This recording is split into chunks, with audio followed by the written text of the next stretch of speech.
కట్రపాడు వారు సమర్పించు సాంఘిక నాటిక మంచి మనసులు.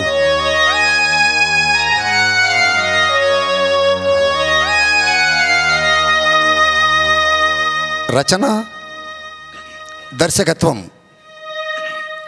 చెరుకూరి సాంబశివరావు. నాటిక మంచి మనసులు.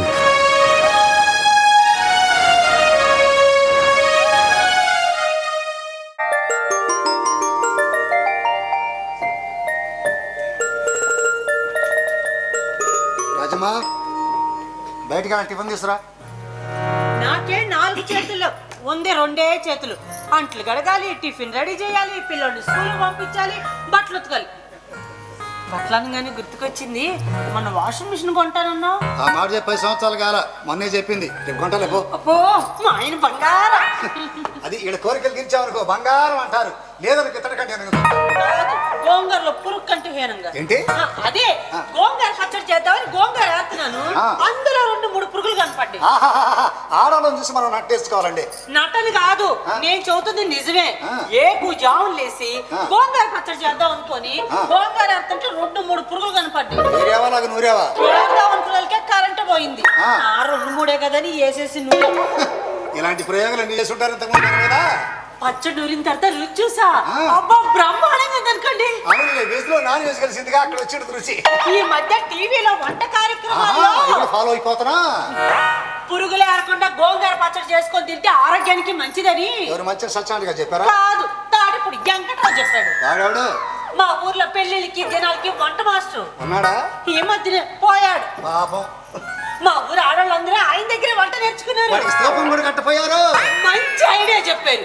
ఈసారి మా ఊరు వెళ్ళినప్పుడు అందరం సందాలు వసూలు చేసి ఆ పని చేస్తాం. చాలా గోంగూరలో పురుగులు ఏరకుండా పచ్చడం చెప్పటికి స్తోపం కడతా. స్తోపం బయటకు వెళ్తున్నా. టిఫిన్ పెట్టమన్నారా? ఇప్పుడు వద్దంటున్నా. ఎందుకు వద్దంటున్నారో నాకు తెలుసు.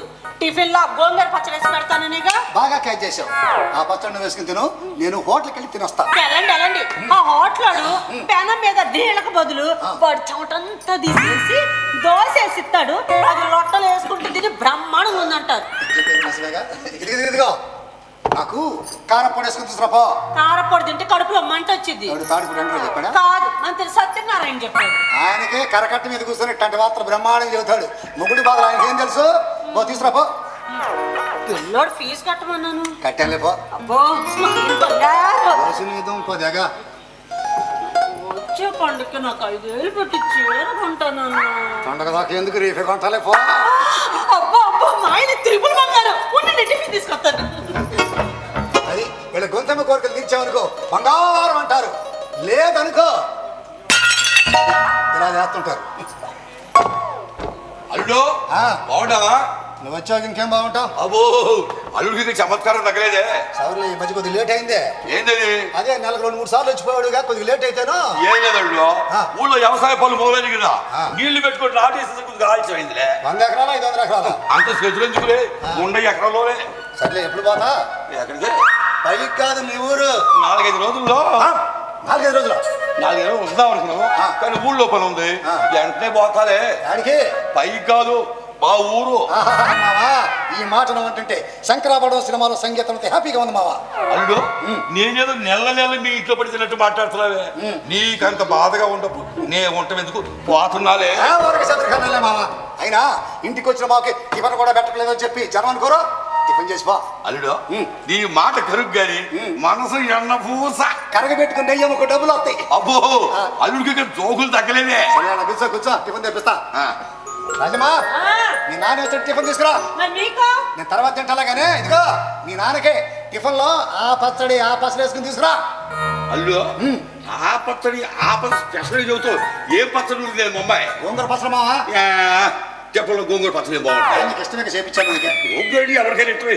అసలు ఆ పేరు చెబుతుంటే నోట్లో నీళ్లు వస్తున్నాడు. అబ్బో, తొందర పడిపోతారా? తీసుకురా. దొంపదాగా పుస్తక పరిశ్రమ తర్వాత ముందు మంచిలు తీసుకొస్తానండి. తొందరగా తీసుకురా. వెళ్ళా తినా.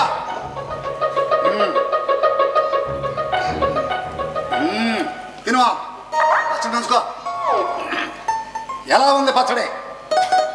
అబ్బో అబ్బో నేను పుట్టి బుద్ధి తాత ఇంత రుచిగా పచ్చడి ఎప్పుడు తినలేదు అంత రుచిగా ఉందా?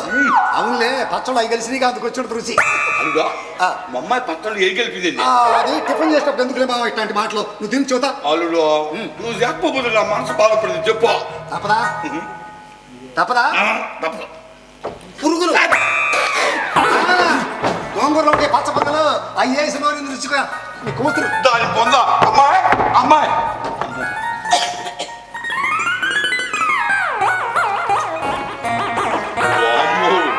అయ్యాసగరా అయ్యాస స్పెషల్ గా ఏందంటే అనుకున్నా ఇదన్నమాట సంగతి.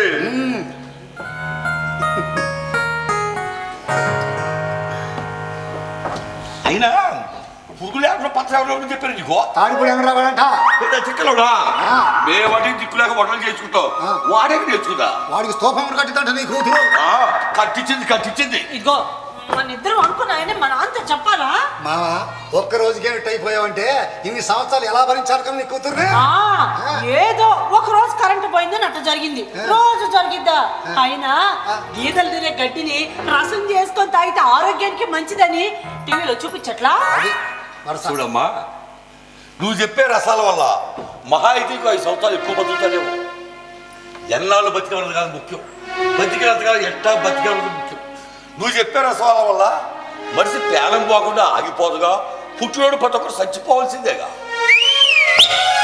ఏం చెప్పావు అసోప్రమాను. చూడమ్మా పొద్దున్నే బయటికి పోయిన మొగుడు సాయంత్రానికి ఎన్నో సిరాకులతో ఇంటికి వస్తాడు.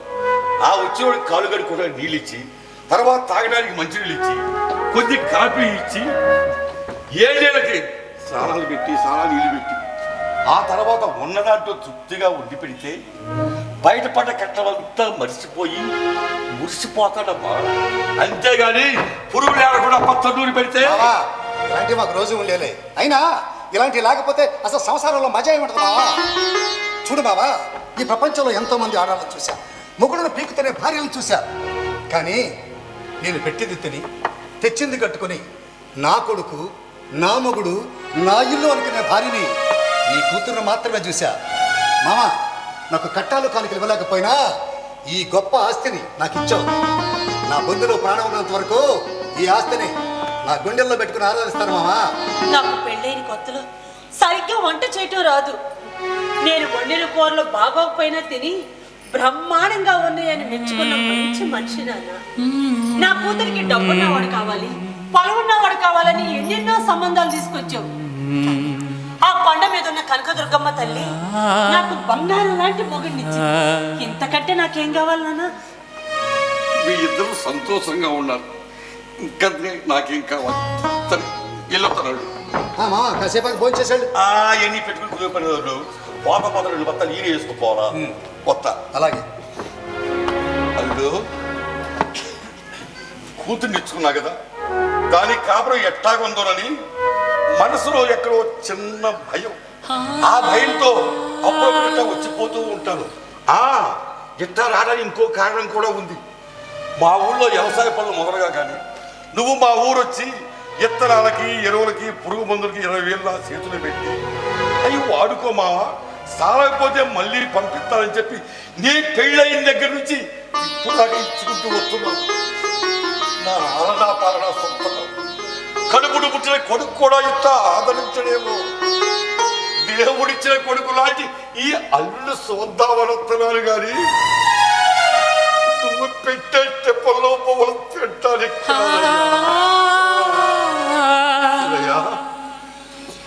జీవితంలో మనిషి అనేవాడు ఎంతైనా డబ్బు సంపాదించుకోవచ్చేమో, కానీ ఇట్లాంటి బిడ్డలు సంపాదించుకోవడం చాలా కష్టం, చాలా కష్టం. ఇందాక నేను అన్న మాటలకి బాధపడి ఉంటే నన్ను క్షమించు మామా. నేను నిన్ను క్షమించేది అయ్యా, నువ్వు బంగారానివి, బంగారానివి. మామా నేను లేదు బస్ స్టాండ్ మీద కానీ వదిలిపెట్టేస్తా. రాజమ్మ ఈ నాన్న వదిలిపెట్టేస్తా, వస్తాను. మామా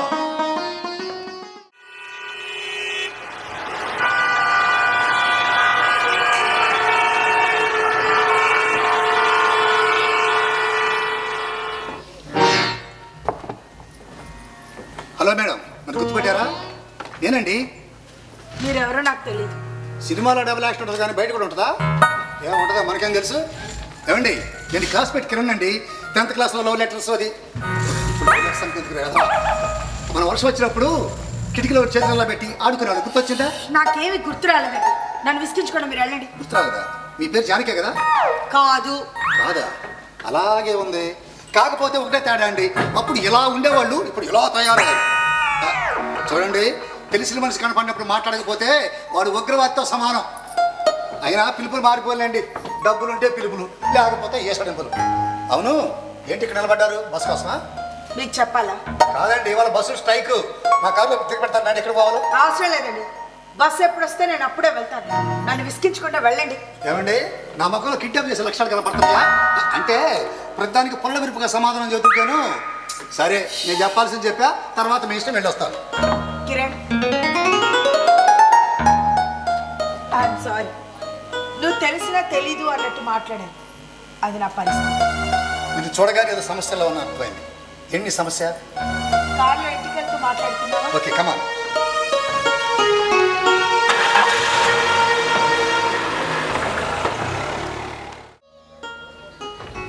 రా కిరణ్.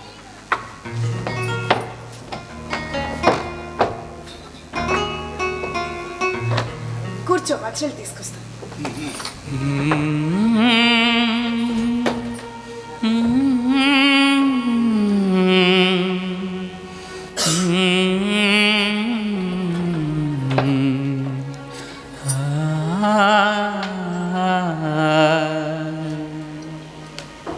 ఇదే నా ఇంద్రభవన్. ఇది కూడా లేని వాడు ఈ ప్రపంచంలో చాలా మంది ఉన్నారు, దాన్ని సంతోషపడాలి. ఇదివరకు కూడా ఇలాగే మాట్లాడేవాడు. నువ్వేం మారలేదు. అవును, నువ్వేం చేస్తున్నావు? రోడ్ల ఇప్పుడు గాలి తిరుగుతున్నానండి. అదే కారు నడిపేది రోడ్డు మీదేగా, అందుకు అలా మాట్లాడాలి. స్కూల్లో ఉన్నప్పుడు కూడా ఇలాగే సరదాగా మాట్లాడేవాడు. నీతో మాట్లాడుతుంటే అసలు టైం కూడా తెలిసేది కాదనుకో. చాలా థ్యాంక్స్. 10th క్లాస్ వరకు ఇద్దరు కలిసి చదువుకున్నాం. ఇంటర్లో విడిపోయాం. ఇంటర్ సెకండ్ ఇయర్ చదువుతుండగా మా నాన్న చనిపోయాడు. అర్ధంతరంగా చదువు ఆగిపోయింది. నా ట్రైనింగ్ వచ్చు కదా, ఆ లైసెన్స్ బ్యాంకులో పెట్టి లోన్ తీసుకుని కారు కొనుక్కున్నాను. కిస్తీలు మొత్తం పూర్తయిపోయి ఓన్ కార్ అయిపోయింది. ఆ తర్వాత పెళ్ళి, పిల్లాడంతా రొటీన్ లైఫ్ అండి. అప్పుడప్పుడు మన ఫ్రెండ్స్ కలుస్తుంటారు, కానీ చాలా రోజుల తర్వాత కలిసింది నువ్వే. ఎనీహౌ, ఇన్ని సంవత్సరాల తర్వాత నిన్ను కలుసుకున్నందుకు నాకు చాలా హ్యాపీగా ఉంది. మరి నీ పరిస్థితి? ఏముంది, స్కూల్లో చదువుకునేప్పుడు నువ్వు నన్ను ప్రేమించు, కానీ నేను నిన్ను ప్రేమించలేదు. ప్రేమ గుడ్డిది అంటారు. ప్రేమ గుడ్డిది అవునో కాదో నాకు తెలియదు, కానీ నా జీవితంలో మాత్రం నాకు బాధనే మిగిల్చింది. ఇంటర్ చదువుతూ ఉండగా ఓ చిత్రకారుడితో పరిచయం అయిపోయింది. అతను బొమ్మలు బాగా గీసేవాడు, కానీ అతను అనాథ, పైగా చదువుకోలేదు. అతను బొమ్మలు చూస్తుంటే మాత్రం మనసుకి ఏదో తెలియని ఆనందం. ఒక అనాథని, చదువులేని వాడిని పెళ్లి చేసుకుంటానంటే అమ్మ వాళ్ళు అంగీకరించారు. అందుకే వెళ్ళిపోయి హైదరాబాద్ వచ్చి పెళ్లి చేసుకుంటాను. ఆ తర్వాత చాలాసార్లు ఇంటికి ఫోన్ చేశాను, కానీ ఎవరు ఫోన్ లిఫ్ట్ చేసేవాళ్ళు. ఒకరోజు నాన్న ఫోన్ లిఫ్ట్ చేసి, ఇంకెప్పుడు నువ్వు మాకు ఫోన్ చేయొచ్చు, ఎందుకంటే మా కూతురు చచ్చిపోయింది, పెండం కూడా పెట్టేశాము అని. అంత మాట అన్నాడా? ఊరుకో జానకి, ఊరుకో. అందుకే అప్పటి నుంచి సొంతూరు వెళ్ళే ప్రయత్నం మానేశాను. ఇందాక నువ్వు కనిపించినప్పుడు కూడా ఎవరో తెలీదు అన్నట్టు మాట్లాడడానికి కారణం అది. ఏమీ అనుకోకు. అర్థం చేసుకుంటాను. అవును, అంత పెద్ద చిత్రకారుడు భార్య కదా, నీకు సమస్యలు ఏంటి? అక్కడే మా లైఫ్ యూటర్న్ తీసుకుంది. ఆయన చిత్రాలకు మార్కెట్లో మంచి డిమాండ్ ఉండేది. జూబ్లీ హిల్స్లో పెద్ద బంగ్లా అద్దెకి తీసుకున్నట్టు పాపను కూడా మంచి స్కూల్లో చదివిస్తూ ఉన్నాను. నా భర్తకు ఆ దేవుడిచ్చిన వరమో శాపమో నాకు తెలియదు కిరణ్. ఆయనకి మాటలు రావు. మూగవాడు. ఇంత అంతగతివి మూగవాడిని ప్రేమించి పెళ్లి చేసుకున్నావా? నా భర్త మూగవాడైనా ప్రేమించడం తెలుసు, ప్రేమను పంచడం తెలుసు, లేదు అన్న వాళ్ళకి దానం చేయడం తెలుసు. కానీ విధి చాలా విచిత్రమైంది కిరణ్. మా మీద సీత కన్ను వేసి ఒకరోజు షాపింగ్కి వెళ్ళి తిరిగి వస్తూ ఉండగా రోడ్డు దాటుతున్న ఆయన్ని లారీ గుద్దేసింది. ఆ యాక్సిడెంట్లో ఆయన నడుముకి బలమైన గాయం తగిలింది. ఆయన బొమ్మలు గీసే చేయి కూడా దెబ్బతింది. అప్పటి నుంచి అదిగో అలా జీవచ్చవల్లా మంచం మీద పడే ఉన్నారు. ఊరుకో జానకి, ఊరికే పెట్టే చేతిని దేవుడు పట్టుకుంటాడు. అవును, ఎక్కడో జూబ్లీ హిల్స్ లో పెద్ద బంగ్లాలో ఉంటున్న మమ్మల్ని ఈ మురికి వాడలోకి తెచ్చి పడేసింది కూడా ఆ పరమాత్ముడే కిరణ్. కన్నీటితో సమస్యలు తీరు, మళ్ళా మంచి రోజులు వస్తాయని కళ్ళగంటమే. కలలెండిన మనసుకి అన్ని పగుళ్ళు, కలలన్నింటినీ గుట్టలుగా పేర్చుకున్నాను. అవన్నీ మంచు ముక్కల్లో కరిగిపోయాయి. ఇంకా కలలు కనే శక్తి కూడా నాకు లేదు కిరణ్. బంగారం మంచితో కాదో తెలుసుకోవాలంటే నిప్పుల్లో వేయాలి. అలాగే భార్య మంచితో కాదో తెలుసుకోవాలంటే భర్త కష్టంలో ఉన్నప్పుడు ఎలా ప్రవర్తించో తెలుసుకోవాలి. భర్త కష్టాల్లో ఉన్నప్పుడు ఆయన కంటగా దండగా నిలబడి స్ఫూర్తిని ధైర్యాన్ని ఇచ్చే భార్య లక్ష్మీదేవితో సమానం. నీ స్ఫూర్తిని ధైర్యాన్ని పొందిన నీ భర్తని ఒకసారి చూడొచ్చా?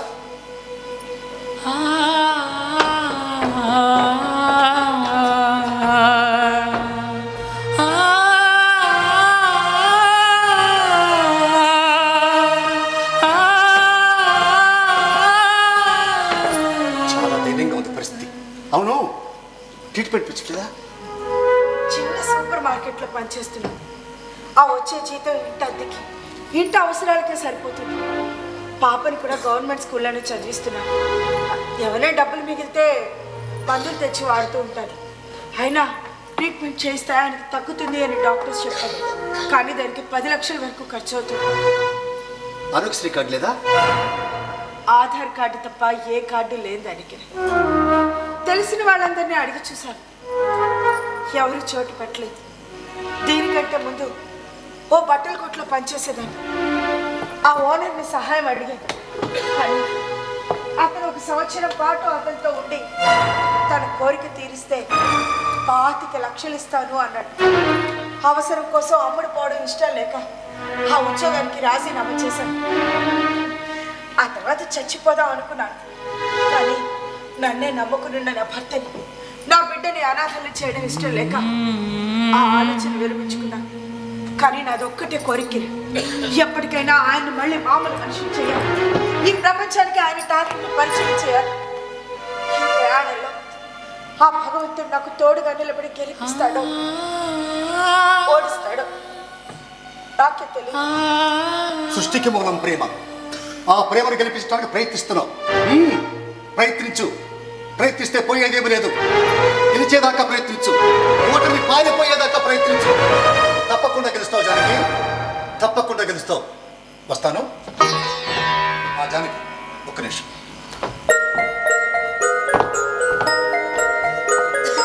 ఈ డబ్బు ఉంచు. వద్దు కిరణ్, ఏ నా దగ్గర తీసుకుంటే ఇష్టం లేదా? సానుభూతి కూడా ఓ హద్దు ఉంది. అది కాకుండా ఇలా డబ్బు తీసుకున్నానని తెలిస్తే నా భర్త బాధపడతారు. సానుభూతి కోసం కాదు, మన స్నేహం కోసం. ప్లీజ్ చూడు జానకి, చేతికి దెబ్బ తగిలితే కన్ను కన్నీరు గారుస్తుంది. మళ్ళా ఆ కన్నీటిని ఈ చెయ్యే తుడుస్తుంది. అదే జీవితం. గుర్తుంచుకో. వస్తాం.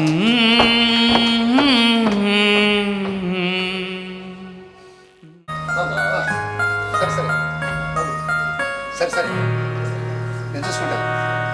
నీ డబ్బులు తీసుకుని వెళ్ళిపో.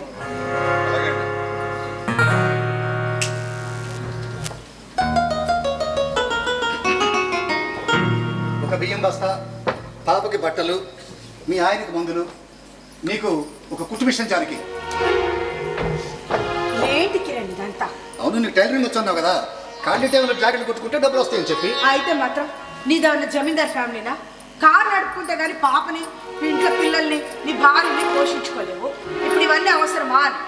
చూడు, అవసరానికి ఉపయోగపడిన డబ్బు, ఆపదలో ఆదుకున్న మనిషి రెండూ ఒక్కటే. చాలా ఊరుకు. మొన్న కూడా అంతే, పాప ఏదో ఎక్స్కర్షన్కి వెళ్ళాలి, స్కూల్లో 2000 కట్టాలి అంటే నేను దానికి ఏదో సర్ది చెప్పుకుంటుంటే నాకు తెలియకుండా స్కూల్కి వెళ్ళి డబ్బులు కట్టచ్చు. ఏంటి ఇదంతా? అందరూ పోతుంటే చూస్తే ఎలా ఊరుకుంటుంది, అందుకే అలా చేశానులే.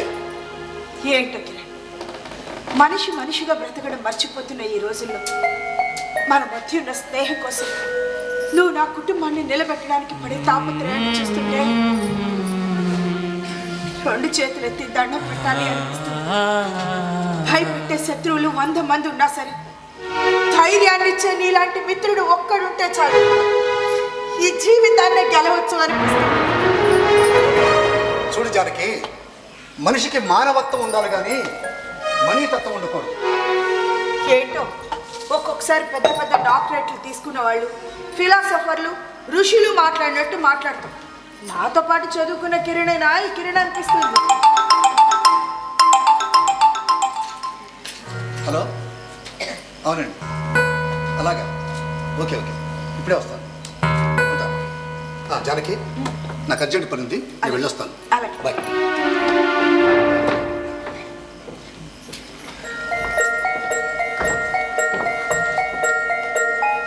నేను వెళ్ళిన తర్వాత ఈ కవర్ తెరిచి చూడు, నీకే అర్థమవుతుంది. ఉంటాను.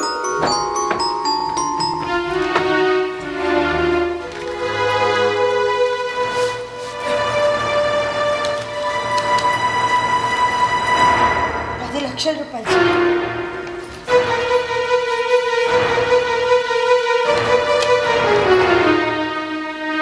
జానకి, నీకు నా అభినందనలు. ఎన్నో కష్టాలతో జీవితాన్ని నెట్టుకొస్తున్నావు. అందుకే నా ఈ చిరుసాలు. నువ్వు ఆలోచిస్తావని తెలుసు, కానీ ఆ ఆలోచనలన్నింటినీ పక్కన పెట్టి ముందు నీ భర్తను నిలబెట్టు, ఆ తర్వాత నువ్వు నిలబడు, ఆ తర్వాత కుటుంబాన్ని నిలబెట్టు. నేను చేసిన ఈ చిన్న సాయం మనిద్దరికీ తప్ప మూడో వ్యక్తికి తెలియాల్సిన అవసరం లేదు అనుకుంటున్నాను. అర్థం చేసుకుంటాం అనుకుంటున్నాను. ఇట్లు నీ స్నేహితుడు కిరణ్.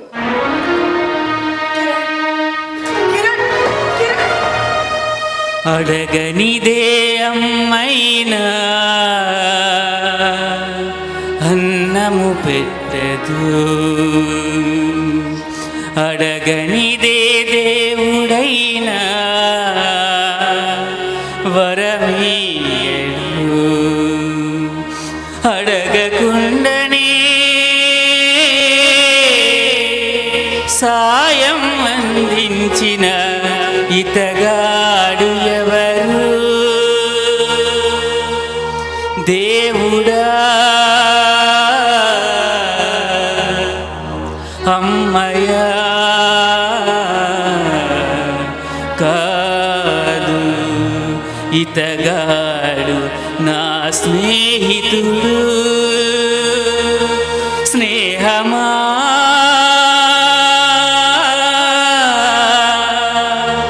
సాయం అందించిన ఇతగాడు ఎవరు? నీకిదే వందనం. రాజమ్మా, ఏంది? బయటికి వెళ్ళి భోజనం పెట్టు. వండలేదు. అదేంటి ఇదట ఎందుకోవట్లేదు? ఇంట్లో బియ్యం లేవు, వండలేదు. ఇందాక ₹1000 ఇచ్చింది. ఇచ్చావులే ₹1000. హైదరాబాద్ వాడు 15 రోజుల వరకు రాలేదు. అప్పుడు పిల్లాడికి జ్వరం వచ్చింది. ఆర్ఎంపీ డాక్టర్ దగ్గర చూపిస్తే 500 అయినాయి. ఆ డబ్బులు ఇప్పుడు కట్టి మిగతా డబ్బులు డోక్రా కట్టాను. డోక్రాకి అంత తొందర వచ్చింది? 2 నెలల నుంచి కట్టట్లేదు. మన వల్ల ఇంకొకళ్ళు ఎందుకు ఇబ్బంది పడాలి, అందుకే కట్టాను. ఇచ్చిన డబ్బులు ఎలా వాడుకోవాలో తెలియని మనుషులు. మరే నువ్వు లక్షలు తీసుకొచ్చి నా దోసెట్లో పోతుంటే అవి ఎట్ట ఖర్చు పెట్టుకోవాలో నాకు తెలియట్లేదు. పిల్లాడు ఫీజు కట్టమని అన్నారని చెప్పి ఇప్పుడు వరకు కట్టావా? రేపు కట్టాలని చెప్పానుగా. రేపు అంటూ ఇప్పుడు వరకు తీసుకొచ్చావు. అసలు ఇంట్లో ఉన్న మనుషులు సరిగ్గా అన్నం తిని ఎన్ని రోజులైందో తెలుసా? 4 నెలలు పైన అయింది. ఒకప్పుడు మేము అడగకుండానే అన్ని తీసుకొచ్చి ఇచ్చావు. ఇప్పుడు నోరు తెరిసి అడుగుతున్నా ఏమీ తీసుకురావట్లేదు. అసలు ఏం జరుగుతుంది? ఇదంతా నీకు చెప్పిన అర్థం కాదులే. అంత అర్థం కాని సమస్య ఉంది. నేను నీ భార్యని, తెలుసుకోవాల్సిన బాధ్యత నాకుంది. చూడు రాజమ్మ, ఇప్పుడు నేను అన్ని విషయాలు చెప్పలేదు, కానీ ఒకటి మాత్రం చెప్పగలను. నేను బ్రతికున్నంత వరకు నిన్ను బాబుని బ్రహ్మాండంగా చూసుకుంటాను. అంతవరకు మాత్రమే ఇప్పుడు నేను చెప్పగలను. చెప్పలేను అంటున్నావంటే ఏదో దాక్కున్నావనేగా. అదేంటో నాకు ఇప్పుడే తెలియాలా? మన పెళ్ళైన ఇన్ని సంవత్సరాలలో ఈ ఇంట్లో ఏ రోజైనా వండలేని పరిస్థితి వచ్చిందా? కానీ ఇప్పుడు వచ్చింది. ఎందుకు వచ్చింది అని అడుగుతున్నాను. అదంతా చెప్పాల్సిన అవసరం నాకు లేదు. ఇది కట్టావా? దీనికి కూడా సమాధానం చెప్పా? రాజమ్మ, అన్ని విషయాలు అవసరం చెబుతాను. ఎప్పుడు వచ్చిందా ఈ అవసరం? నేను వచ్చినప్పుడా? 2-3 నెలల నుంచి నీలో ఏదో మార్పు కనపడుతుంది. సరిగ్గా ఇంటికి రావట్లేదు, బాడీకి సరిగ్గా అంటలేదు, వారం రోజుల నుంచి కారు కూడా కనపడతలేదు. అసలు ఏం జరుగుతుంది? ఏ అన్ని విషయానికి చెప్పించాలా? ఏ రోసం పొడుచుకొచ్చిందా? కట్టుకున్న పెళ్ళానికి కొడుక్కి కూడి పెడతాం చేతరాదు కానీ ఈ రోసానికి ఏం తప్పలేదు. ఆగిపోయావే, కొట్టు కొట్టు. కన్న కూతురు అల్లుడు కొడుతూ ఉంటే చూసే అదృష్టం 10 మంది మామూలుగా మాత్రమే ఉంటుంది. ఆ అదృష్టాన్ని నాకు కల్పించేందుకు చాలా సంతోషంగా ఉంది. కొట్టు. ఆ కనక దుర్గమ్మ తల్లి నాకు బంగారం లాంటి మొగుడిచ్చిందని ఆయాల సంతోషపడ్డా. నాకు దెయ్యం లాంటి మొగుడిచ్చిందని ఇవాళ ఏడుతున్నా. చూడమ్మా, కట్టుకున్నాడు దేవుడైనా దెయ్యమైనా భార్య భరించాల్సింది. ఎందుకంటే ఒకప్పుడు భరించేవాడు భర్త అన్నారు, మరిప్పుడు భరించేది భార్య అంటున్నారు. ఎందుకంటే ఇట్లాంటి వాళ్ళు ఉండబట్టే. కాస్త విషయం తెలుసుకుని మాట్లాడమావా? అన్ని విషయాలు తెలుసుకొని మాట్లాడుతున్నావు. ఏం తెలుసు నీకు? ఏం తెలుసా? ఒకప్పుడు కట్టుకున్న దాన్ని కన్న కొడుకుని గుండెల్లో పెట్టి చూసుకున్న వాళ్ళ సంగతి తెలుసు, మరి ఇప్పుడు వాళ్ళని గాలి కొదిలే తిరుగుతున్న వాళ్ళ సంగతి తెలుసు. వాళ్ళని గాలి కుదరలేదు. నేను బ్రతుకున్నంత వరకు వాళ్ళని బ్రహ్మాండంగా చూసుకునే బాధ్యత నాకుంది. గాలి కుదరలేదు. వదిలేదా? వదిలేదా? పెళ్ళైన ఎప్పుడు చెయ్యెత్తావా? కానీ ఎప్పుడు ఎత్తావు? ఒకప్పుడు ఇంట్లో సరుకులు అడగకుండా తెచ్చి పడేసేవాడివి, మరి ఇప్పుడు సరుకులే లేని పరిస్థితి. ఏనాడైనా నీ కొడుకు ఫీజు కట్టవలసిపోయిందా? ఈనాడు ఫీజే కట్టలేకపోతున్నావు. ఇవన్నీ బాధ్యతగా చూసుకోవడమంటావా? కొన్ని కారణాల వల్ల పరిస్థితి ఏర్పడింది. ఏందా కారణాలు? మాట్లాడవే. నాకు కూడా చెప్పలేని కారణాలా? ఆడు చెప్పలేదమ్మా, నేను చెబుతాను. కొన్ని విషయాలు తెలుసుకుంటే బాగుంటుంది, మరికొన్ని విషయాలు తెలుసుకోకుండా ఉంటేనే బాగుంటుంది. కానీ కన్న కూతురికి వచ్చిన ఆపద గురించి చెప్పుకోకపోతే నేను తప్పుడు మనుషులు అవుతానమ్మా, తప్పుడు మనుషులు అవుతాను. ఏంద్రా నువ్వు మాట్లాడేది? నా కాపుదా ఏం చేశాడు ఈ మనిషి? నీ మొగుడు హైదరాబాద్ లో ఒక అమ్మాయితో తిరుగుతున్నాడు. దీనంతటి కారణం అదే. కాస్త నోటదుపులో పెట్టుకుని మాట్లాడమావా? నా నోరు అదుపు చేయగలవు, మరి ఊళ్ళో వాళ్ళ నోరు అదుపు చేయగలవా? చెప్పు. లేదు నాన్న, లేదు. నువ్వేదో పొరపాటు పడి ఉంటావు. అన్నట్టు మనిషి కాదు నాన్న. పిచ్చి మొఖమా, నువ్వంటే ఇంట్లో నుంచి బయటికి రావు, 10 మందితో తిరగవు కాబట్టి నీకేం అర్థం కాదు. ఊరందరికీ తెలిసిందే పిచ్చిదా. నీకు తెలిసింది ఊళ్ళో వాళ్ళకి తెలిసింది నిజం కాదు. నిజం కాకపోతే కారు మీళ్ళు తగలబెట్టి 10 లక్షలు ఏం చేసావు చెప్పు. నా ఇల్లు నా కారు నా ఇష్టం అడగడానికి నువ్వెవరు? నీకు పిల్లనిచ్చిన మామ. ఆయన సంగతి పక్కన పెట్టి నీ చేత తాళి కట్టించుకున్న భారీగా అడుగుతున్నాను, అసలు ఏం జరుగుతుంది? రాజమ్మా, అన్ని విషయాలు అవసరమైనప్పుడు చెబుతాను నేను. ఎప్పుడు చెబుతావయ్యా?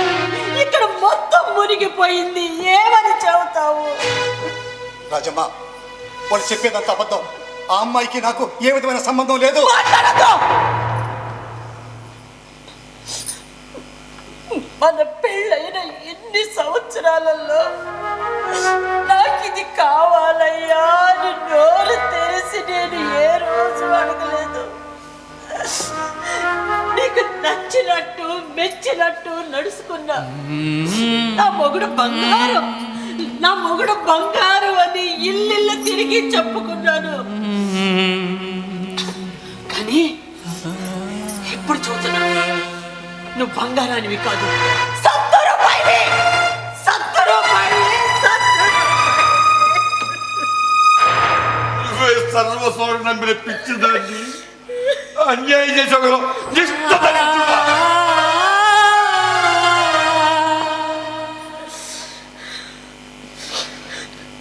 ఆత్మాభిమానాన్ని నిలబెట్టుకునేవాడు పేదవాడు, ఆత్మాభిమానాన్ని మంట కలిపేవాడు దరిద్రుడు. కష్టపడి పనిచేసి తన భార్య బిడ్డలను పోషించుకునేవాడు పేదవాడు. ఏ పని చేయకుండా మోసం చేసో దొంగతనం చేసో భార్య బిడ్డలను రక్షించుకునేవాడు దరిద్రుడు. నేను పేదవాడినే కానీ దరిద్రుడిని కాదు బావా. నేను దరిద్రుడిని కాదు బావా. నేను దరిద్రుడిని కాదు బావా.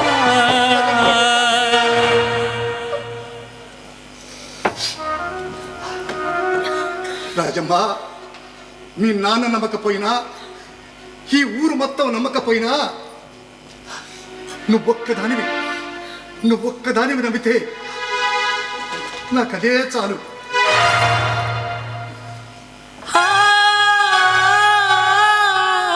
నువ్వు కూడా నమ్మలేదంటే ఇక నేను బ్రతికున్న చచ్చిన వాడితో సమానం.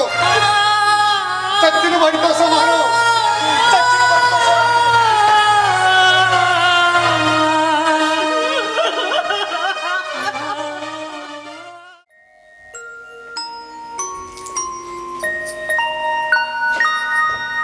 రమేష్, డాక్టర్ ఇంకో 3 నెలలు రెస్ట్ తీసుకుంటే మంచిది అన్నారు కదా. అప్పుడే బొమ్మలు గీయడానికి బయలుదేరా. నిలబడితే స్ట్రెయిన్ అవుతామని చెప్పారు కదా.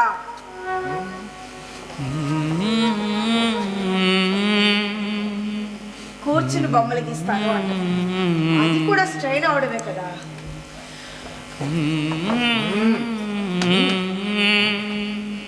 నువ్వు బాగానే ఉన్నావు, కానీ నాకే ఏదో భయం. ఇప్పటికే ఒకసారి దెబ్బతినున్నావు, మళ్ళీ దెబ్బతింటే కోలుకోలేమేమో అని.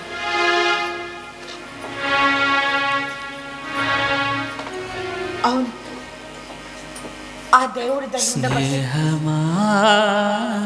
దేవుడి దయ ఉండబట్టి. సరే, ఇంట్లో కూర్చొని బొమ్మలు తీసుకోమంటే క్రియేషన్ కోసం అని బయటికి వెళ్తున్నా. జాగ్రత్త.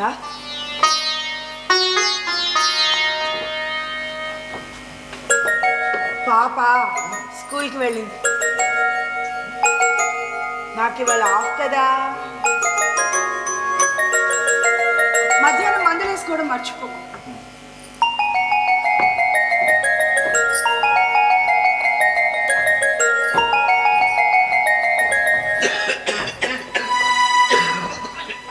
ఎవరండి మీరు? నా పేరు సోరయ్య. అలా కూర్చోండి, మర్చిపోతాను. వద్దు, ఏమైనా పని మీద వచ్చారా? నేను చూసిపోదామని వచ్చాను. బాగానే ఉన్నావు. మీరేం మాట్లాడుతున్నారో నాకు అర్థం కావడం లేదు. ఇక్కడికి వచ్చినాక నాకు అర్థం కాల, ఇక్కడికి వచ్చినా బాగా అర్థమైంది. ఏం అర్థమైంది? ఏ మనిషి అయినా పూలను చుట్టానికి ఎట్ట పడతాడు, పచ్చల పైరు చుట్టానికి ఎట్ట పడతాడు, ట్యాంక్ బడి మీద బుద్ధుడి గ్రహం చుట్టానికి ఎట్ట పడతాడు, చార్బ్యాన్ చుట్టానికి ఎట్ట పడతాడు. ఎందుకు? అవన్నీ అందంగా ఉన్నాయి కాబట్టి. నువ్వు కూడా అట్లాగా బాగా అందంగానే ఉన్నావు. వయసుకు తగ్గ మాటలు మాట్లాడితే మర్యాదగా ఉంటుంది. ఓయబ్బో, పాపం వచ్చిందా? పంటకి తెగులు పడితే ఏ మందో కలిసి బాగు చేసుకుంటాం, కానీ మనిషికి అప్పుడప్పుడు రెమ్మ తెగులు వచ్చింది. ఆ రెమ్మ తెగులకు మందులు మాకులు లేవు. రెమ్మ తెగులు బాగు చేసుకోవాలంటే నీలాంటి వాళ్ళ దగ్గరికే రావాలా. వయసులో పెద్దవారని ఇప్పటిదాకా మర్యాద ఇచ్చి మాట్లాడుతున్నాను. రెమ్మ తగ్గులు ఏంటి, రావడం ఏంటి? ఏదైనా ఉంటే తిన్నగా మాట్లాడండి. నీ వల్ల ఆవిడ కాపురం కూలిపోతుంది. ఎవరి కాపురం? నా కూతురు కాపురం. నీ కూతురికి నాకు ఏమిటి నా కూతురికి నీకేం సంబంధం లేదు, కానీ దాని మొగుడికి నీకు సంబంధం ఉంది. ఎవరైనా ఆవిడ భర్త. వాడే నీ అందంతో, నీ మాయ మాటలతో వాడిని వల్ల వేసుకుని ఆడి కాపురం నిప్పుడు కుమ్మరిచ్చావు. అయ్యో, మీరు పొరపాటు పడుతున్నారండి. నేను అలాంటి దాన్ని కాదు. పొద్దున్నే బాడుకుపోయి సాయంత్రానికి వచ్చిన డబ్బులతో పిల్లలతో హాయిగా కాలక్షేపం చేసుకుని ఆడి కాపురం నిప్పుడు కుమ్మరిచ్చావు. అయ్యో, మీరు పొరపాటు పడుతున్నారు. మా ఇద్దరి మధ్య ఎలాంటి సంబంధం లేదు. ఏ సంబంధం లేకపోతే కారం మీ ఇల్లు తాగడిపెట్టిన 10 లక్షలు నీకు ఎందుకు ఇచ్చాడు? ఏంటి ఆలోచిస్తున్నావు? ఇచ్చాడా లేదా? ఇచ్చిన మాట వాస్తవం. ఏ సంబంధం లేకపోతే నీకు ఎందుకు ఇస్తాడు?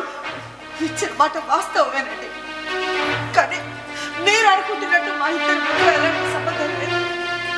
మేమిద్దరు మంచి స్నేహితులు. నేను ఒక ఆపదలో ఉన్నానని తెలిసి నాకు సహాయం చేశాడు. ఆ దంపతులు ఎలా తీసుకొచ్చాడో నిజంగా నాకు తెలియదు. తెలుసుంటే అందులో ఒక్క రూపాయి కూడా నేను ముట్టుకున్నాను కాదు. అయినా ఒక ఆడ మగ స్నేహంగా ఉంటే ఏదో అనుకునే వ్యవస్థలో బ్రతుకుతున్నాం.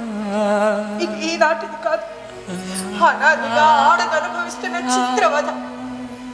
ఏడాది పాటు లంకలో ఉన్న సీతమ్మ తల్లిని దేవుడైన శ్రీరామచంద్రుడే ఎవరో ఏదో అన్నారని అగ్ని ప్రవేశం చేయించి శీల పరీక్షకు నిలబెట్టాడు. అలా శీల పరీక్షకు నిలబడ్డానికి నేను ఆనాటి జానకిని కాదండి. కష్టాల్లో పుట్టి, కష్టాల్లో పెరిగి, కష్టాల్లో బ్రతుకుతూ కష్టాలనే అనుభవిస్తున్న ఈనాటి జానకి. దయచేసి నన్ను నమ్మండి, నన్ను నమ్మండి.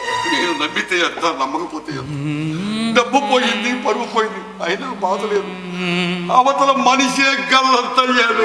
మనిషి గల్లంతాడే ఉంటాడు. నీ సంగతి తెలిసి నేను నా కూతురు అని నిలదీస్తే అలిగిపోయాడు. ఇప్పుడుగా జరిగిన 2 నెలలు అవుతుంది, ఇంటికే రాలేదు. నుంచి రాలేదా? ఫోన్ చేస్తున్నా ఫోన్ స్విచ్ ఆఫ్ అని వస్తుంది. 2 నెలల నుంచి ఇక్కడ కూడా రాలేదు. ఏంది ఇక్కడ కూడా రాలేదా? ఏంది నాటకం? నేను చెప్తున్నది నిజం. ఇప్పటికి నా కూతురు జీవితం ఎంత నాశనం కావాలో అంత నాశనం అయిపోయి ఆడొత్తాడని 1000 కళతో ఎదురు చూస్తుందా అనిపించింది. దాని కాపురం నీళ్లు కొప్పరించగమ్మా, నా అల్లుడు నాకు పంపించు. అయ్యో, మీకు ఎలా చెప్పాలో నాకు అర్థం కావడం లేదు. నిజంగా నాకు తెలియదండి. కావాలంటే వెళ్ళి మీరు నా ఇల్లంతా వెతుక్కోండి. ఆడెక్కడున్నాడో నీకు మాత్రమే తెలుసు. చూడమ్మా, మనిషి కాపులా పెట్టొచ్చు, మనసు కాపులా పెట్టలేవు. ఆడి మనసు ఇప్పటికీ నీ చుట్టూ తానే తిరుగుతున్న సంగతి నాకు తెలుసు. మా ఊర్లో నాకు 1 ఎకరం పొలం ఉంది. ఆ డబ్బితే 20 లక్షల రూపాయలు వస్తాయి. దాన్ని నీ పేరు మీద రాసిస్తాను. నా అల్లుడు నాకు పంపించమ్మా. నా కూతురి కాపురాన్ని క్షణగట్టు. చిన్నదానివైనా నీ కాళ్ళు మీరు అనుకుంటున్నట్టు అలాంటి క్యారెక్టర్ అమ్మాయిని కాదండి. నేను 7th లో స్కూల్ ఫస్ట్, 10th లో డిస్ట్రిక్ట్ ఫస్ట్, ఇంటర్లో కాలేజ్ ఫస్ట్, ఎన్నిట్లో ఫస్ట్ వచ్చి నేను జీవితంలో కష్టాల్లో కూడా ఫస్ట్ వస్తానని ఎప్పుడు ఊహించలేదండి. అసలు నా బతుకెట్టు పోతుందో కూడా నాకే తెలియడం లేదు. దయచేసి నన్ను నమ్మండి. మీ కాళ్ళు పట్టుకుంటాను.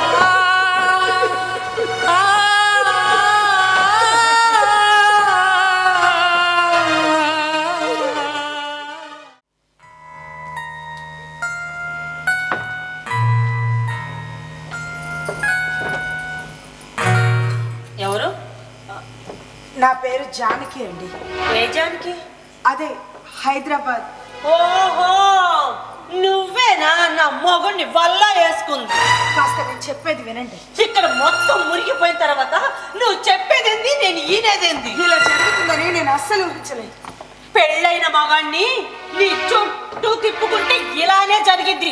ఊహించలేదంట, ఊహించలేదు. చూడండి, నేనేం చెప్పినా పట్టించుకునే స్థితిలో మీరు లేరు. మీ చేత మంచిదాన్ని అని సర్టిఫికెట్ ఇప్పించుకోవడానికి నేను రాలేదు. మరి ఎందుకు వచ్చావు? నేను ఎట్ట ఏడుతున్నానని చూసిపోతానికి వచ్చావా? కిరణ్ 2 నెలల నుంచి ఇంటికి రావడం లేదని తెలుసు. దాని గురించి మాట్లాడదామని వచ్చాను. పొద్దస్తమాను హైదరాబాద్ హైదరాబాద్ అని వెళ్తుంటే వాడికి వెళ్తున్నాడేమో అనుకున్నాను. ఏ నంగనాసి కోసమని నాకేం తెలుసు? మీ చుట్టూ ఉన్న పరిస్థితులు మీ చేతిలో మాట్లాడిస్తున్నాయి. నేను అర్థం చేసుకోగలను. కానీ నిజం తెలిస్తే మీరు ఇలా మాట్లాడు. ఏంది నిజం? అంటే నేను అబద్ధం చదువుతున్నానా?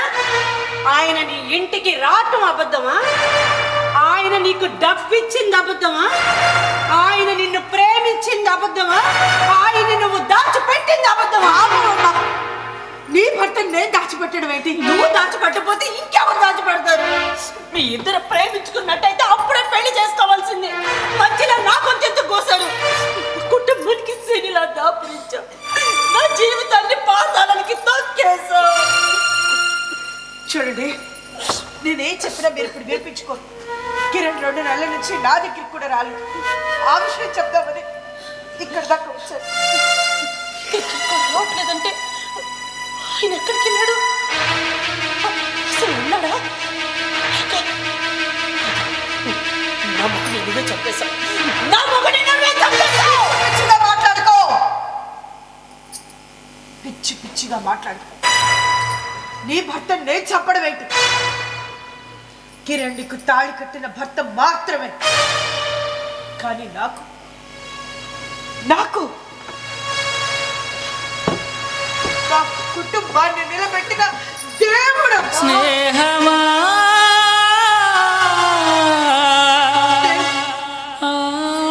దేవుడు ఎవరైనా చెప్పుకుంటారా? దేవుడు ఎవరైనా చెప్పుకుంటారా?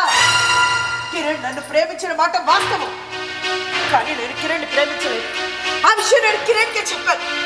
అనుకోని పరిస్థితుల్లో కిరణ్ నన్ను హైదరాబాద్లో కలిశాడు. నా కుటుంబ విషయాలన్నీ అడిగి తెలుసుకున్నాడు. నేను ఒక పెద్ద ఆపదలో ఉన్నానని తెలిసి నాకు డబ్బు సహాయం చేశాను. అతను ఆ డబ్బు ఎలా తీసుకొచ్చాడో నిజంగా నాకు తెలియదు. తెలుసుంటే అందులో 1 రూపాయి కూడా నేను ముట్టుకుని ఉండదని కాదు. తను నాకు సహాయం చేసినట్టు తనకి నాకు తప్ప ఇంకెవరికి తెలియకూడదని నా దగ్గర మాట తీసుకున్నాడు. అందుకే ఈ రోజుకి నా భర్తకు కూడా నేను ఆ విషయం చెప్పలేదు. ఇప్పుడు చెప్పాల్సిన పరిస్థితి వచ్చింది కాబట్టి నీకైనా చెప్తున్నాను. బావిలో నీళ్లున్నప్పుడే దాని చుట్టూ కప్పాలు చెప్తాయి. మన దగ్గర డబ్బుంటేనే బంధువులు అనేవాళ్ళు మనతో ఉంటారు. కానీ మన దగ్గర ఏ ఉన్నా లేకపోయినా మనకి తోడుగా నిలబడి మనకి ధైర్యాన్ని ఇచ్చేది ఒక స్నేహితుడు మాత్రమే. అలాంటి గొప్ప స్నేహితుడమ్మా నా కిరణ్. నాకు అలాంటి గొప్ప స్నేహితుడు.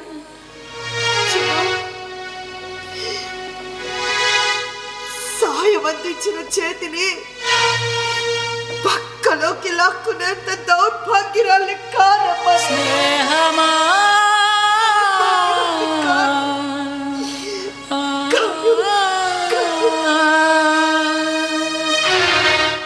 సరే, ఏదో నీ భర్తను నేను వెతికి తీసుకొస్తాను.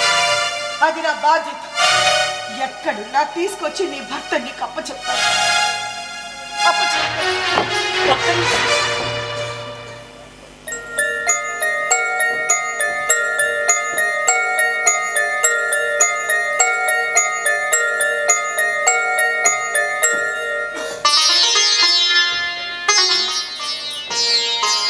మొన్న పేరెంటానికి వెళ్తే వాళ్ళు నాకు ఇది పెట్టారు.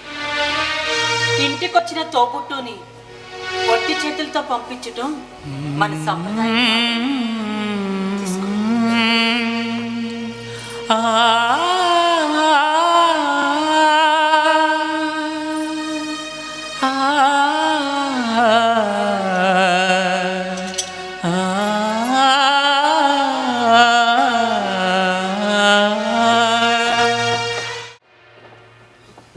చూడు కిరణ్, చూడు, నువ్వు నిలబెట్టిన ఈ కుటుంబాన్ని చూడు, నువ్వు నిలబెట్టిన ఈ జానకిని చూడు. నువ్వులందరినీ నిలబెట్టి నువ్వు మాత్రం ఏంటి? నీ చేతిలో డ్రైవింగ్ ఉంది. ఎక్కడ ఉద్యోగానికి చేరినా 25 నుంచి 30,000 వరకు జీతం వస్తుంది. అలాంటి నువ్వు ఎన్నికల బయట అతడి పాండవులకే తప్పలేదు అజ్ఞాతవాసం. ఎందుకు అజ్ఞాతవాసం? కారమ్మి ఇల్లు తాకట్టు పెట్టి నాకు డబ్బిచ్చావు కనుక. ఆ విషయం నీకు తెలుసు, అన్ని తెలుసుకున్నాను. నేను నిన్ను డబ్బిమ్మని అడిగాను. లేదే, నీ అంతటా నువ్వుగా నాకు తెచ్చిచ్చావు. దానివల్ల ఊళ్ళో ఉన్న జనాలతో పాటు ఆఖరికి నీ భార్య కూడా నీకు నాకు మధ్య ఏదో ఉంది అనుకుంటుంది. అందుకే మనల్ని అర్థం చేసుకొని ఈ జనం మొక్కలు చుట్టూ ఇష్టం లేకే అలా వెళ్ళిపోయాను. దూరంగా వెళ్ళిపోయినంత మాత్రాన నిజం అబద్ధం అయిపోతుందా, లేక అబద్ధం నిజం అయిపోతుందా? మనకి కష్టాలు రాకూడదు అని దేవుణ్ణి ప్రార్థించకూడదు. ఎన్ని కష్టాలు వచ్చినా నిలబడే ధైర్యాన్ని ఇవ్వమని ప్రార్థించాలి. అని నువ్వే కదా నాకు చెప్పావు. అలాంటిది ఏంటి కిరణ్ ఇదంతా? అది అది నువ్వు ఇలా మౌనంగా ఉంటే అందరూ అనుకునేదే నిజమని నేను అనుకోవాల్సి వస్తుంది. ఈ ప్రపంచం మొత్తం నన్ను దూరంగా వెలివేసినప్పుడు నాకు తోడుగా నిలబడి ధైర్యాన్ని ఇచ్చిన దేవుడివి కిరణ్.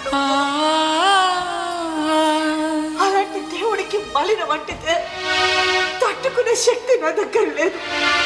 చెప్పు, ఎందుకు చేశావు ఇదంతా? మన మధ్య ఉన్న స్నేహం కోసమే చేశావా, లేదంటే ఒకప్పుడు నువ్వు నన్ను ప్రేమించు, ఆ ప్రేమను మర్చిపోలేక ఇదంతా చేశావా? తెలిసి తెలియని వయసులో మనిద్దరి మధ్య ప్రేమ ఒక ట్రాష్. ఓ తండ్రికి నీ కొడుకు చెడిపోతున్నాడు, జాగ్రత్తగా చూసుకొని చెప్పి ఊళ్ళో వాళ్ళందరూ చెబితే నా కొడుకు పాడైపోతున్నాడు అనే కోపంతో ఇంటికి వచ్చి ఆ కొడుకును కొడతాడు, తిడతాడు. ఒక భార్యకి నీ భర్త చెడిపోతున్నాడు, జాగ్రత్త చేసుకోమని ఊళ్ళో వాళ్ళందరూ చెబితే నా భర్త చేజారిపోతాడన్న భయంతో భర్తతో గొడవ పడుతుంది. తోడబుట్టిన వాళ్ళు కూడా నా తమ్ముడు అన్న ఇలా చెడిపోతున్నాడని బాధపడతారు. కానీ ఈ ప్రపంచం మొత్తం ఏకమై ఎన్ని మాటలు చెప్పినా, ఎవరెన్ని చెప్పినా వీరందరూ చెప్పేది తప్పు. నా స్నేహితుడు మాత్రమే కరెక్ట్ అని చెప్పగలిగేది ఈ ప్రపంచంలో ఒక స్నేహితుడు మాత్రమే. స్నేహితులు మాత్రమే. అలాంటి గొప్ప స్నేహితులు మనం. మన స్నేహం నక్షత్రం లాంటిది. మాయమైనట్టు కనిపించినా ఎప్పుడు ఎప్పుడు అక్కడే వెలుగుతూ ఉంటుంది. జానకి, మొట్టమొదటిసారి మీ ఇంటికి వచ్చినప్పుడు నేను ఒక మాట అన్నాను, నీకు గుర్తుందా? చేతికి దెబ్బ తగిలితే కన్ను కన్నీరు కారుస్తుంది, ఆ కన్నిటిని మళ్ళా ఈ చెయ్యే తుడుస్తుంది అని. ఆ కన్ను నీదే, ఈ చెయ్యి నీదే. నిన్ను చూస్తుంటే నాకు చాలా గర్వంగా ఉంది. నేనంటి వాళ్ళు ఇంకా ఈ భూమి మీద ఉండబట్టే కబలు న్యాయం ధర్మం కనీసం ఒంటి పాదం మీద నడుస్తుంది. ఒక పక్క నీ కుటుంబం కూలిపోతున్నా నా కుటుంబాన్ని నిలబెట్టాలి అనుకున్న నీ మంచి మనసుకి hats off to you. Hats off. Hats off. చిన్న చిన్న సమస్యలు ఉంటేనే విడిపోతున్న ఈ రోజుల్లో అంత పెద్ద సమస్య నీ ఎదురుగా ఉన్నా, చేతిలో ఒక్క రూపాయి లేకపోయినా నీ భర్త కష్టాన్ని ఒక బాధ్యతగా తీసుకున్నావు.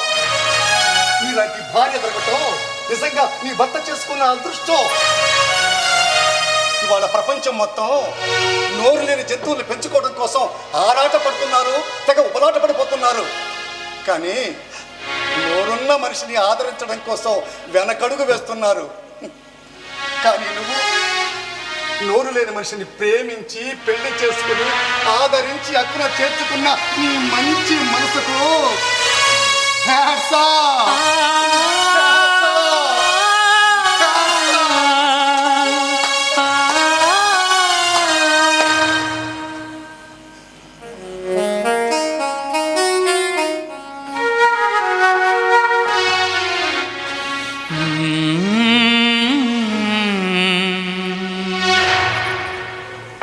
వాళ్ళని నేనే పిలిపించాను, అన్ని విషయాలు చెప్పాను. చూడండి, ఈయన నా భర్త రమేష్. చూడమ్మా, అవతల నా కూతురు కాపురం చెడిపోతున్న బాధలో నీ ఎన్నెన్నో మాట్లాడినాను. కొడుకులా ఆదరించిన వాడిని కూడా అనరాని మాట్లాడినాను. అవతల కాపురం కూలిపోతుంది అనుకున్నానేమో కానీ ఇక్కడ కాపురాన్ని నిలబెడుతున్నాడని ఆలోచించలేకపోయాను. నీ ఇద్దరు నన్ను క్షమించాలమ్మా. పెద్దవాళ్ళు అలా అనకూడదు. ఆ పరిస్థితుల్లో ఎవరైనా అలాగంటారులే మామ. రాజమ్మా, నీ భర్త నీకు అప్పచెప్తాను అని మాట ఇచ్చాను. అప్పచెప్పేసి నా బాధ్యత తీరిపోయింది. రాజమ్మా, నన్ను క్షమిస్తావా? ఆ మాట నేను నిన్ను అడగాలయ్యా. మీ ఇద్దరి గురించి మా నూరోళ్ళందరూ ఏవేవో అనుకుంటుంటే నిజమేనేమో అనుకున్నాను. చిన్నప్పటి నుండి కాఫీ టీ సిగరెట్ మందు ముట్టని మనిషి ఒక్కసారిగా ఇంత పెద్ద తప్పు ఎందుకు చేస్తాడని ఊహించలేకపోయాను. నిజం చెప్పి నా కళ్ళు తెరిపించింది మా తల్లి. మీ ఇద్దరు మంచి మనసులకు చేతులకి దండం పెడుతున్నా. పశ్చాత్తాపం మించిన శిక్ష ఈ ప్రపంచంలో ఏదీ లేదు. 100 కోట్ల డబ్బు నువ్వు సంపాదించినా బంగారు పళ్ళెలో అన్నతలం కలగాలి, ఆ బంగారు పళ్ళాన్ని తినలేవు.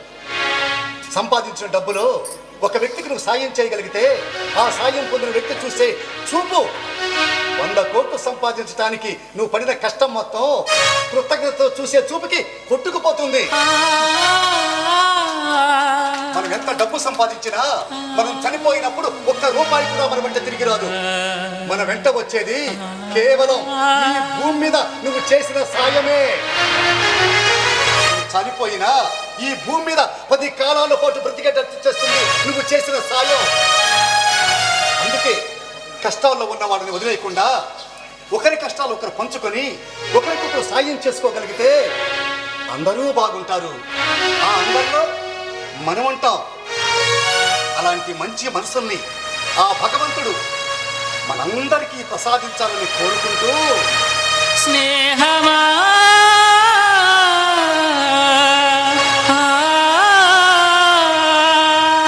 ఇది ఉషోదయ కళానికేతన్ నట్టపాడు వారి నాటిక మంచి మనసులు.